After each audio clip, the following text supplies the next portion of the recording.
Halo teman-teman, kembali lagi bersama kami di YouTube channel Klinik Digitalisasi Koperasi NTT. Bagi teman-teman yang baru pertama kali bergabung, jangan lupa untuk subscribe dan juga nyalakan lonceng notifikasi karena channel ini merupakan media edukasi di bidang perkoperasian, perpajakan, keuangan, akuntansi, manajemen, dan juga digitalisasi. Pastikan notifikasinya dinyalakan sehingga semua informasi tersebut dapat diperoleh secara update. Kali ini kami akan membahas tentang bagaimana cara cepat teman-teman dapat membaca laporan keuangan koperasi simpan pinjam. Nah, ada 4 jenis laporan keuangan. Teman-teman jangan pusing dulu karena laporan keuangannya cukup banyak, yaitu yang pertama, laporan arus kas, yang kedua, perhitungan hasil usaha, perubahan modal, dan yang terakhir adalah neraca. Walaupun ada satu laporan lagi itu catatan atas laporan keuangan, tapi kali ini kita membahas 4 jenis laporan keuangan saja. Nah, untuk jenis pertama, laporan arus kas ini teman-teman, kita perhatikan saldo awal. Nah, teman-teman di sini saya mau ilustrasikan tentang sebuah koperasi simpan pinjam. Jadi, ada koperasi simpan pinjam yang dibentuk oleh 20 orang. Teman-teman, dari 20 orang ini masing-masingnya itu mengumpulkan modal awal sebagai tanda keanggotaan, yaitu simpanan pokoknya per orang 1 juta. Berarti dari 20 orang kira-kira berapa juta teman-teman? Nah, dari 20 orang itu terdapat 20 juta. Jadi ini adalah saldo awal atau modal awal yang dimiliki oleh koperasi simpan pinjam ini, teman-teman. Nah, dalam proses transaksi keuangannya, maka untuk laporan arus kas ini kita sebutnya adalah cash flow, aliran uang. Nah, aliran uang dari koperasi simpan pinjam ini teman-teman adalah semua penerimaan dan juga pengeluaran. Di sini kita akan mencatat dulu apa saja penerimaan dari koperasi simpan pinjam ini, teman-teman. Nah, saldo awal tadi adalah 20 juta, di mana ini berasal dari kumpulan modal awal dari teman-teman 20 orang yang membuat atau mendirikan sebuah koperasi simpan pinjam. Nah, di sini penerimaannya ini teman-teman, pertama adalah dari simpanan sukarela. Nah, dari transaksi yang telah dilakukan, terdapat penerimaan untuk akun simpanan sukarela sebesar 5 juta. Teman-teman bisa lihat di sini dalam penyusunan di laporan arus kas, pastikan nilai nominal tertinggi yang duluan ya, sehingga kita mudah membacanya. Nah, lalu teman-teman ada juga angsuran pokok dari teman-teman anggota yang telah meminjam. Jadi anggota yang meminjam ini mengangsur. Ada angsuran pokok senilai 2.500.000. Lalu ada simpanan pokok. Di sini ada penambahan 2 orang. Nah, 2 orang ini dengan nominal per orangnya 1 juta, maka otomatis besar 2 juta untuk nilai simpanan pokok. Lalu ada setoran juga simpanan wajib dari 20 orang yang telah menjadi anggota koperasi sebelumnya, yaitu 1 juta. Dan teman-teman, anggota yang menyetor angsuran pokok tadi disertai juga dengan bunga pinjaman, yaitu 250.000. Dan administrasi pinjaman sebesar 250.000. Nah, administrasi ini terjadi saat anggota melakukan proses peminjaman, teman-teman. Nah, ini adalah pos penerimaan atau pemasukan uang dari koperasi simpan pinjam ini. Lalu kita lanjut dengan pos pengeluaran, teman-teman. Nah, pos pengeluaran itu terdiri dari pinjaman senilai 25 juta. Jadi, koperasi simpan pinjam ini memberikan pinjaman kepada anggota. Nah, kita andaikan saja misalnya ada 3 anggota yang pinjam, 2 anggota 10 juta, 1 anggotanya lagi 5 juta. Jadi per anggota pertama tadi 10 juta, anggota kedua 10 juta, anggota ketiga 5 juta, maka total pemberian pinjamannya adalah 25 juta, teman-teman. Nah, ini kita andai saja ya. Lalu koperasi simpan pinjam ini membeli aset tetap senilai 2 juta, ini beli printer ya. Nah, ini juga ada gaji karyawan sebesar 300.000, lalu ada pembelian ATK, teman-teman, sebesar 100.000. Jadi totalnya adalah 27.400.000 untuk pos pengeluaran. Sedangkan untuk pos penerimaan tadi, dari saldo awal ditambah dengan penerimaan 11 juta, maka total saldo awal ditambah penerimaan adalah 31 juta, guys. Nah, sehingga 31 juta dikurangi 27.400.000, maka terdapatlah saldo kasnya atau sisa uang dari penerimaan dikurangi pengeluaran. Sisa uang di kas adalah senilai Rp3.600.000.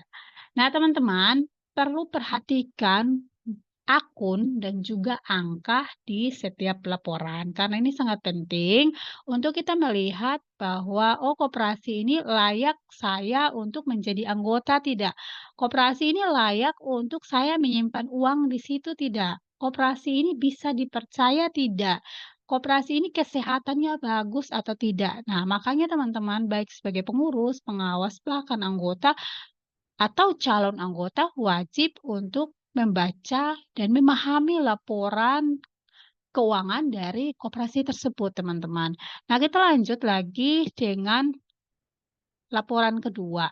Laporan kedua ini perhitungan hasil usaha, teman-teman. Dalam koperasi itu kita sebut pendapatan itu disebut sebagai partisipasi anggota. Jadi ada dua pendapatan. Satu pendapatan yang bukan dari anggota itu kita sebutnya pendapatan. Sedangkan dari anggota itu kita sebutnya partisipasi anggota. Itu berupa contohnya ada bunga pinjaman, administrasi, pinjaman, terus denda, dan lain-lain. Lalu ada beban pokok. Beban pokok ini merupakan bunga simpanan anggota, lalu ada juga bunga pinjaman kita pihak ketiga. Jadi kalau misalnya koperasi membayar simpanan, bunga simpanan sukarela contoh, dan bunga simpanan lainnya dalam bentuk kewajiban ya. Jadi ini bayar bunga. Tidak mendapatkan SAU tetapi memperoleh bunga, itu dinamakan beban pokok. Nah, maka total dari pendapatan atau partisipasi anggota ini kita kurangi dengan beban pokok, maka dapatlah SAU kotor. Jadi SAU kotor ini kita umpamakan C, maka C sama dengan A dikurangi B. Lalu selain beban pokok, ada dua beban lagi dalam koperasi, teman-teman. Ada beban usaha dan juga ada beban perkoperasian. Ada satu lagi beban bukan usaha ya, atau beban lain-lain kalau misalnya ada. Nah, maka SAU kotor ini dikurangi beban usaha, dikurangi beban perkoperasian, maka dapatlah F. F ini adalah SHU sebelum pajak, teman-teman. Jadi ini penjelasan sebelum kita masuk ke angka-angka tadi. Mari kita lihat perhitungan hasil usaha dari laporan arus kas koperasi simpan pinjam tadi. Kita kembali lagi ke koperasi simpan pinjam tadi, teman-teman. Untuk koperasi simpan pinjam yang telah dicatat laporan arus kasnya tadi, di sini tertera bahwa dari laporan arus kasnya itu terlihat bahwa partisipasi anggota atau pendapatan dari anggota itu berupa dua, yaitu bunga pinjaman dan administrasi pinjaman, masing-masing 250.000, sehingga total partisipasi anggotanya Rp500.000. Nah, sedangkan denda dan lain-lainnya tidak ada, jadi kosong. Lalu untuk komponen biaya, itu ada biaya manajemen atau biaya karyawan tadi sebesar 300.000. Lalu ada biaya administrasi dan umum, yaitu ada ATK 100.000. Sedangkan biaya organisasi dan biaya lain-lainnya itu belum ada, teman-teman. Nah, maka total biayanya adalah 400.000. Sehingga SHU sebelum pajak adalah jumlah pendapatan atau partisipasi anggota dikurangi dengan semua biaya, maka 500.000 dikurangi 400.000, maka SHU sebelum pajaknya 100.000, teman-teman. Nah, ini adalah cara perhitungan hasil usaha. Nah, tidak terasa kan teman-teman sudah dapat menghitung 2 laporan keuangan pada koperasi simpan pinjam. Kita lanjut lagi. Nah, laporan yang ketiga ini adalah laporan perubahan modal, teman-teman. Nah, ini adalah form laporan perubahan modal.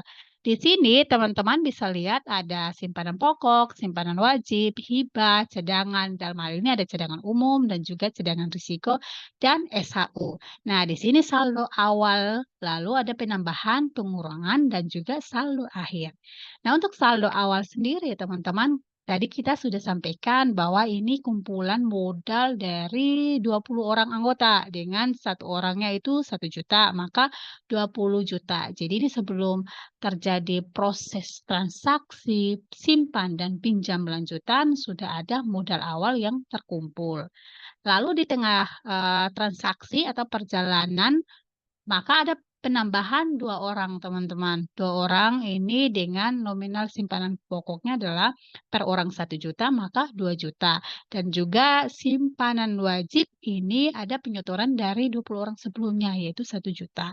Dan SHU ini adalah 100.000. Nah, ini teman-teman harus ingat ya, di saldo akhir ini total simpanan pokoknya 22 juta.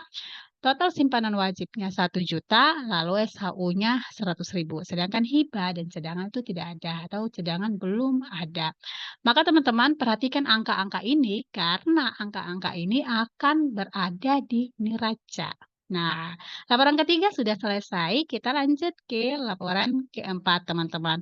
Laporan keempat ini adalah neraca. Neraca ini adalah terdiri dari aset dan juga kewajiban dan modal. Di sini kita bisa lihat bahwa koperasi simpan pinjam ini berapa besar aset yang dimiliki, lalu berapa banyak hutangnya atau kewajibannya, dan juga berapa besar modal yang dimiliki. Jangan sampai komponen modal lebih kecil, teman-teman, daripada komponen hutang. Nah, kita lihat di sini bahwa ternyata kas, nah kas ini dari saldo kas ya pada laporan arus kas yaitu 3.600.000. Lalu sisa piutang atau pinjaman itu 22.500.000. Nah, ini harus ada pengurangan. Jadi sebelumnya itu koperasi memberikan pinjaman 25 juta, tapi sudah ada angsuran pokok 2.500.000 sehingga sisanya adalah 22.500.000. Maka total dari aset lancarnya adalah 26.100.000, teman-teman. Lalu kita lanjut lagi dengan aset tetap. Nah, tadi disebutkan bahwa ada pembelian inventaris ya, dalam hal ini printer 2 juta.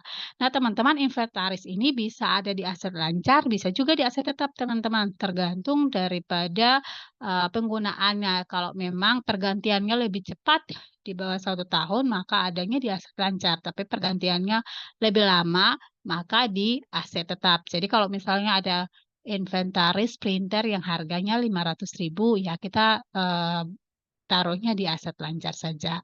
Nah, ini total asetnya yaitu 28.100.000. Itu terdiri dari aset lancar dan aset tetap. Nah, sumber uang maupun barang yang ada di aset ini berasal dari 2 sumber, teman-teman, yaitu ada dari kewajiban atau utang koperasi, lalu dari modal sendiri koperasi tersebut.